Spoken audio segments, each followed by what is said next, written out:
ദൈവത്തിൻ്റെ തിരുനാമത്തിന് മഹത്വം ഉണ്ടാകട്ടെ. കർത്താവിൽ പ്രിയ സഹോദരങ്ങളെ, വേൾഡ് ടു വേൾഡ് ടെലിവിഷൻ്റെ ആഭിമുഖ്യത്തിൽ നടത്തപ്പെടുന്ന ബൈബിൾ ക്രൗൺ പ്രതിദിന പ്രശ്നോത്തരിയിലേക്ക് നിങ്ങളെല്ലാവരെയും കർത്തൃനാമത്തിൽ സ്വാഗതം ചെയ്യുന്നു. നമ്മുടെ ഇന്നലത്തെ ചോദ്യം, ചത്ത സിംഹത്തിൻ്റെ ഉടലിൽ നിന്നും ശിംശോൻ എന്താണ് ഭക്ഷിച്ചത്?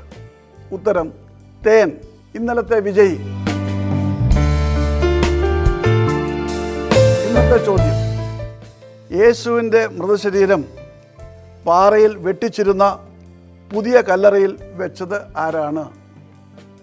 ചോദ്യം ഞാൻ ആവർത്തിക്കുന്നു. യേശുവിൻ്റെ മൃതശരീരം പാറയിൽ വെട്ടിച്ചിരുന്ന പുതിയ കല്ലറയിൽ വെച്ചത് ആരായിരുന്നു? വേഗം ഉത്തരമറിയിക്കുക, സമ്മാനം നേടുക. ദൈവം നമ്മെ അനുഗ്രഹിക്കട്ടെ. താഴെ കൊടുത്തിരിക്കുന്ന വാട്സാപ്പ് നമ്പറിൽ നിങ്ങളുടെ ഉത്തരങ്ങൾ അയയ്ക്കുക.